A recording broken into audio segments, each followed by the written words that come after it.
2013లోనే చివరిసారిగా పెద్ద ఎత్తున కండక్టర్ పోస్టులు భర్తీ చేశారు. ఆ తర్వాత కొత్త నియామకాలు నిలిచిపోయాయి. ఎందుకంటే ఆ సమయంలో రాష్ట్ర విభజన, ఆర్థిక సమస్యలు, ఆర్టీసీలో ఖర్చులు పెరగడం, ఆదాయం తగ్గడం వంటి కారణాలు ముందుకొచ్చాయి. ఇక 2014లో తెలంగాణ రాష్ట్రం ఏర్పడిన తర్వాత ప్రజలు కొత్త నియామకాలు వస్తాయని ఆశించారు. కానీ అప్పటి నుంచి ఇప్పటి వరకు రిక్రూట్మెంట్ జరగలేదు. ఈ 10-12 సంవత్సరాల్లో వేలాది మంది కండక్టర్లు రిటైర్ అవ్వడంతో ఆర్టీసీలో సిబ్బంది తీవ్ర లోటు ఏర్పడింది. ఇప్పుడు ఆర్టీసీలో పరిస్థితి ఏమిటంటే చాలా రూట్లలో డ్రైవర్ బస్సు నడపడంతో పాటు టికెట్ ఇవ్వాల్సిన బాధ్యత కూడా ఉందని అంటున్నారు. అయితే ఊహించండి, ఒక డ్రైవర్ బస్సు నడిపిస్తూ ప్రయాణికుల దగ్గర టికెట్లు ఇవ్వడం అంటే ఎంతటి ఒత్తిడి. ఇందుకే ఇది కేవలం డ్రైవర్కు అదనపు భారం మాత్రమే కాదు, రోడ్డు భద్రతకు కూడా ముప్పు. ఒకవైపు వాహనం నడపాలి, మరోవైపు డబ్బులు తీసుకుని రసీదులు ఇవ్వాలి. ఈ డ్యూయల్ టాస్క్ వల్ల యాక్సిడెంట్స్ వచ్చే అవకాశాలు పెరుగుతాయి.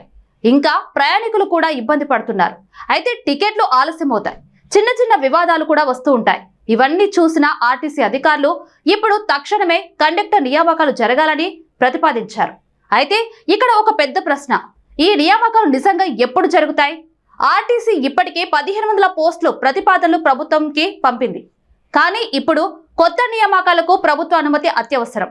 ఎందుకంటే ప్రతి కొత్త ఉద్యోగం అంటే ఖర్చు, జీతాలు, అలవెన్సులు, పెన్షన్, భవిష్యత్తు బాధ్యతలు అన్నీ ప్రభుత్వ ఖజానాపైనే ప్రభావం చూపుతాయి. ఇంకా ప్రస్తుతం రాష్ట్రంలో ఆర్థిక పరిమితులు ఉన్న నేపథ్యంలో ప్రభుత్వం ముందుగా ఆర్థిక శాఖతో చర్చలు జరుపుతుంది. ఇక డబ్బులు కేటాయించగలమా, భవిష్యత్తులో ఆర్టీసీ ఆదాయాన్ని పెంచగలమా అనే అంశాలపై సమీక్ష జరగనుంది. ఒకసారి గ్రీన్ రీ సిగ్నల్ వస్తే ఆర్టీసీ వెంటనే నోటిఫికేషన్ విడుదల చేస్తుంది. ఇప్పటికే ఈ వార్త విని నిరుద్యోగ యువతలో భారీ స్థాయిలో ఉత్సాహం కనిపిస్తుంది. అయితే తెలంగాణలో వేలాది మంది యువకులు ఈ ఉద్యోగాల కోసం ఎదురు చూస్తూ ఉన్నారు. ఒక ఆర్టీసీ కండక్టర్ ఉద్యోగం అంటే సేఫ్ జాబ్, రెగ్యులర్ జీతం, పెన్షన్ లాంటి సదుపాయాలు.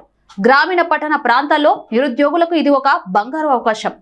గతంలో అనేక సార్లు నిరుద్యోగ సంఘాలు ఆర్టీసీ నియామకాల కోసం డిమాండ్ చేశారు. ఇప్పుడు ప్రతిపాదనలు బయటకు రావడంతో అందరి దృష్టి ప్రభుత్వ తుది నిర్ణయంపైనే ఉంది. మొత్తంగా చూస్తే ఈ 1500 పోస్టుల నోటిఫికేషన్ వస్తే ఆర్టీసీకి ఉపశమనం, డ్రైవర్లకు ఉపశమనం, ప్రయాణికులకు సౌకర్యం, నిరుద్యోగులకు ఉపాధి అన్నీ ఒకేసారి సాధ్యమవుతాయి. టీజీఎస్ ఆర్టీసీలో కండక్టర్ ఉద్యోగాల భర్తీ కేవలం ఒక రిక్రూట్మెంట్ కాదు, ఇది వేలాది కుటుంబాలకు ఆశల దీపం.